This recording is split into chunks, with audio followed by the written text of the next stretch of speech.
So, damn, AMD's computex presentation just finished and it came with so much fire and excitement, and I might spell disaster for Intel, like dead ass disaster for Intel. And why the hell is this presentation so badass and such a big deal versus a presentation made from AMD?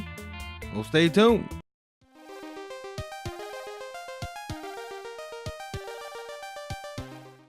So yeah, AMD, the CPU company that has been second place for most of its freaking time, and it came with the bigger brands like Intel CPU companies, and after AMD buying ATI, the video company, has always been competing second against Nvidia.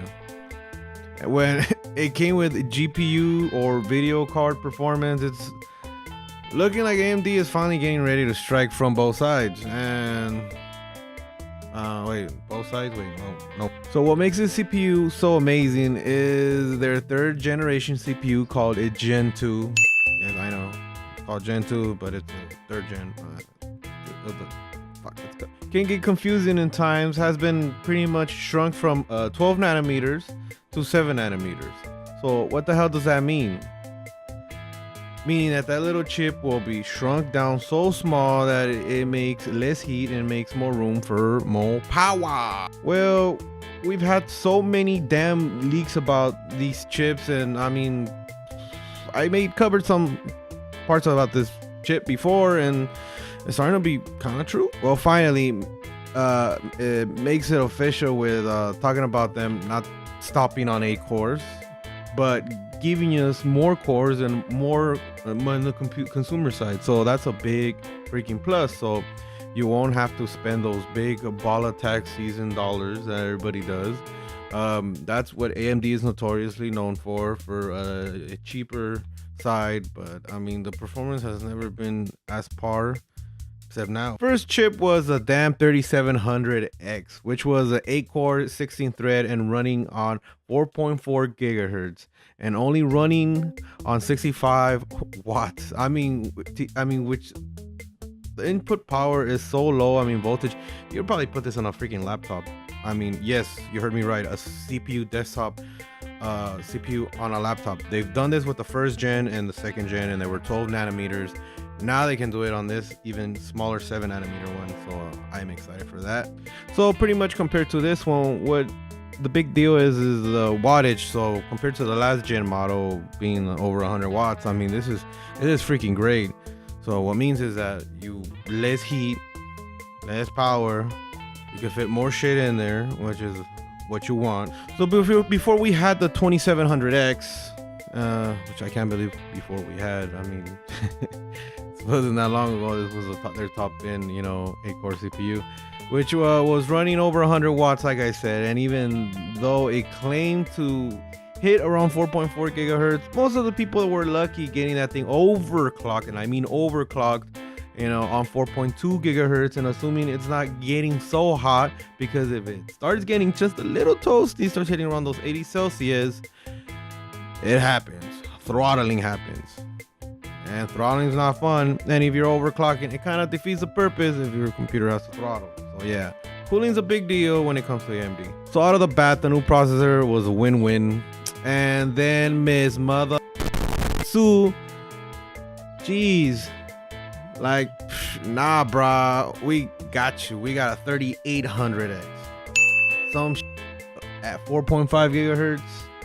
And no lower than 3.9, and cranked to 105 watts. So in other words, since their 2700X is now their cheaper model, they went down on 65 watts. They're saying, well, let's put more wattage on this one and make it even better. So we have the new bad boy that's, so now we have an even more powerful chip for the same wattage that we used to get at the 2700X. And while every AMD fanboy has a boner, Dr. Sue again, like, nah, mofos, I ain't done with you guys yet.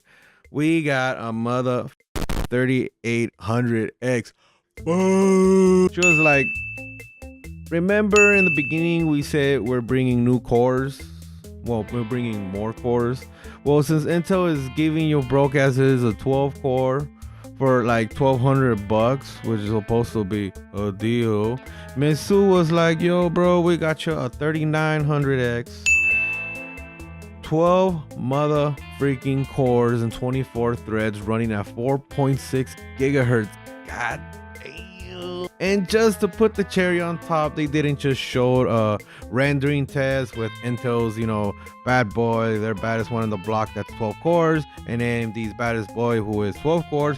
The price is cut more than freaking half. So for $499, in other words, $500 versus Intel's going for $1,199, in other words, $1,200. I mean, holy, that is a massive freaking bargain.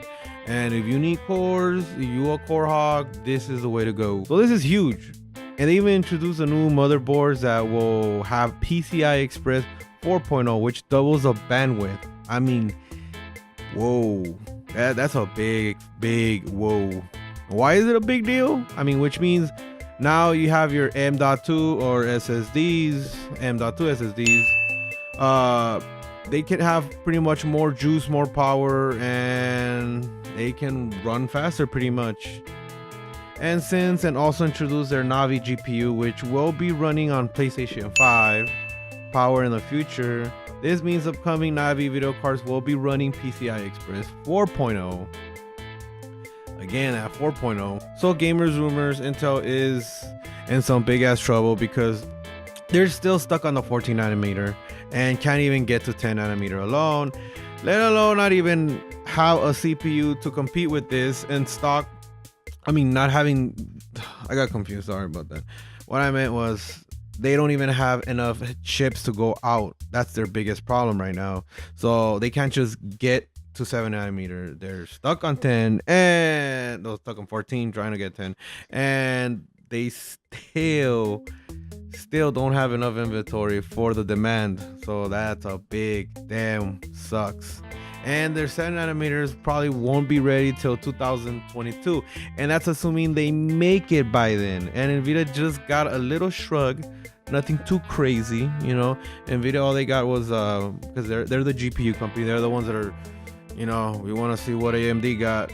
Hey, but I'm not surprised, I'm not bummed that it wasn't such a big hit when it came to the graphics cards. But I mean, PCI Express 4.0, damn, I wouldn't be surprised Nvidia would do the same thing. So it's not a big deal. But what is a big deal, especially a big deal, is, I mean, this is the thing, they're putting all their cards on CPUs right now. CPUs, they are dominating, and they have to use all their resources. And hopefully one day when they're good enough there, they can go and jump on the GPU wagon. I mean, if you know, right now Nvidia getting those RTX video cards, they were kind of a gimmick. They really were a gimmick, especially when it came with all the ray tracing stuff, and only like 2 freaking games have that ray tracing, so it was freaking pointless. It was like, then why did I waste my heart, earn money? And when the performance from a 2080 is the equivalent of a GTX 1080, which has been out for like 3 years, and you get this little boost. Now, this is a thing.